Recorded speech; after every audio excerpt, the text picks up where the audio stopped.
Kerrin McEvoy has plenty of experience when it comes to winning the big races and on valuable colts, and that could continue on Saturday. You're riding Central Coast for Coolmore and the Wallace stable in the Heritage Stakes. How has he looked to your eye, and what are you expecting from him on Saturday? Yeah, he's a nice colt. I haven't ridden him in a race yet, but I rode him in a piece of work early this campaign, and he did really impress me. He's got a nice action on him. Surprised he hasn't won yet, but he's only been beaten a short space in his few starts to date. So it wouldn't surprise me at all to see him run really well in listed grade on Saturday. I think he's at least a Group 2 or a Group 3 horse eventually. So look for him to improve, I think, there on Saturday on drier ground.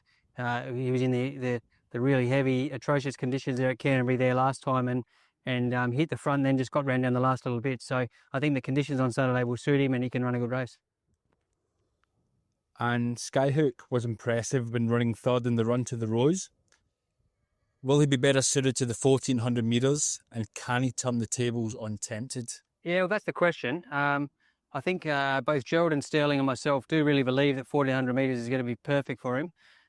Didn't get all the rub of the green the other day. We were able to begin well, get into a striking position, but I just had to extricate out of that awkward position from sort of the 400, and it took me all the way to the 200 to really get him balanced and in the clear. So in that space of time, Tempted had sort of sailed on and gone on to win the race, and we were only getting organised the last furlong. So I feel without that interference and checkered passage, he would have been right there with Tempted. So I think that might answer your question. I believe with luck in running, he's got a great chance in the Golden Rose there on Saturday. An off-the-cuff question. I'll give you two if something comes to mind. We had the 2-year-old trials on Monday. Do you have any thoughts on what you might ride in the Gimcrack and the Breeders' Plate at this point? Yeah, just going to see what lines up there. The next week will determine that. But rode a nice filly for John Thompson and in Neville Begg's colours. She was a filly written by. She's going to keep improving and be even better again in a year's time. And rode a nice filly for Godolphin and Anthony and Sam Friedman for them, a filly called Semantics. So we'll just see which filly might line up in that for me.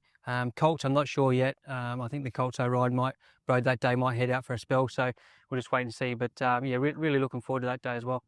And with the major carnival coming up, obviously in Melbourne and Sydney, looking at Everest Day, you've got Caulfield Cup Everest. I'm assuming you've got a ride without looking at my form guide there. Are you going to be in Sydney for that? I think I'll be in Sydney for Everest Day. Yeah, haven't yet locked in a ride, so I'm just going to wait and see what's taking up the remaining slots. Yeah, after that, probably head down for, might be here Golden Eagle Day, all being well, and then head down for the Melbourne Cup. Haven't yet locked in a ride for the Melbourne Cup, but that'll be hopefully done in the coming weeks. Kerrin, thanks, mate. Thanks very much.